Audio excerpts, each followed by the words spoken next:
And welcome back. Well, those who served our country are now training their own dogs. The program called Haven helps them deal with the physical and emotional pains of war. When a veteran enters the program but does not have a dog, they're actually encouraged to adopt through the Wisconsin Humane Society. So neat. Linda Bobot is the co-founder of Haven. She is here with graduates. We have Mike Koszuta and Sydney, who are both graduates of the program. Great to see both of you. And I love being here. The acronym is Hounds and Vets Empowered Now. Yes. Right? That's what Haven stands That's for. That's what it is. Right. That's So wonderful. we're looking at both ends of the leash. It's not just the veteran. It's not just the dogs. It's both of them together. Yes. Yeah. What made you decide to start this? How does it work? There were a couple of things that happened in my life that already had me thinking about doing something with veterans. And then actually 10 years ago, I had an opportunity to go out to Camp Pendleton, where they were training service dogs out there. And on the third day, there was a panel of Marines who were talking about their experience and what their daily life is. And it was going very well, and then all of a sudden the conversation changed and it got very difficult for them to say and for everybody listening to hear.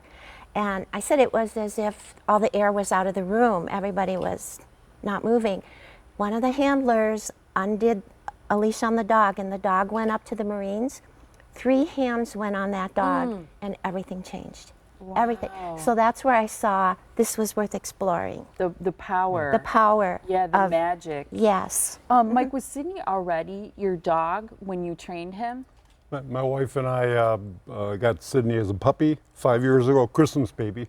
Okay. And about 4 years ago after I retired, I went through a lot of trauma in my life, so I wanted to have Sydney trained as a service dog, and I found out about the program through the VA in Milwaukee, and then got together with Linda, who is a wonderful person. Any veteran will tell you that. And Sydney and I got trained and certified about a year ago. Wow. You're an Army vet. 30 years. Thank you for your service. Yes, thank you very much. My pleasure. And when you have an animal like this, did you have an immediate connection in terms of feeling better, especially once you started seeing some of the service response too? Can you concur that this? Yes. My wife actually has a problem because I don't want to leave Sydney. Yeah, I wouldn't either. I mean, look at him. He just he goes everywhere with us. He's a lover. Yeah, he is. So I'm curious because Mike trained his own dog. Sydney was already got as a puppy, which is so wonderful. So what kinds of things? I think maybe I'm not going to be able to. I think you might have to adopt me, Mike. But what kinds of things so it was already his wonderful dog. But what is Sydney able to do that helps Mike? What's different? Okay. When we look at how the federal law has described a service dog, it's a dog individually trained for with a person with a disability, and the dog's trained to do work or perform tasks. Okay. So for our main focus right now is PTSD. So it is a lot of teaching the dog to pay attention to the environment and then look back at their handler, so the handler can look where the dog was looking to say, okay, is there something there that I need to think about or not? They can move around, they can block, and many times the dogs will take on blocking by themselves. Wow. It's really kind of interesting how Intuitive. Yeah, that they're doing their job on there. They can be reminders to take medication. They can help a vet if a vet wakes up and is not sure if they had a nightmare or if there's something to be looked at. If the dog is laying on the bed doing nothing, it was a nightmare. Oh, in there.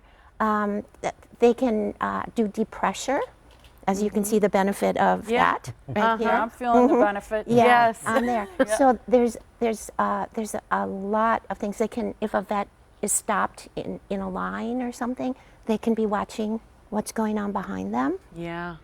We tested it out to see if a team is moving through an environment where there's a number of people.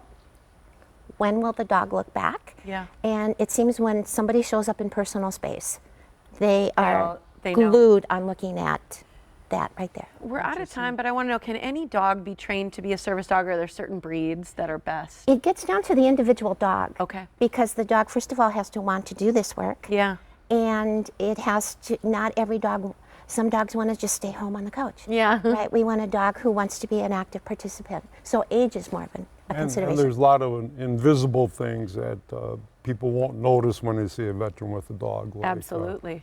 you know, opiate abuse, sexual abuse, stuff like that. So if you see somebody with a dog and they're not in a wheelchair, it doesn't necessarily mean that they're not disabled. I love that you said that. And I want to make sure everybody has the information because we're out of time and I know people are going to want to contact you. It's haven-mke.org to be able to learn more about the program and how to potentially train your own dog to be a service dog as well. Thank you so much for Sure. sharing your Yeah. story. Thank you. Thank Sydney, you, you're Sydney, wonderful for your too. service too. We Yeah. appreciate both Thank of you. Thank you.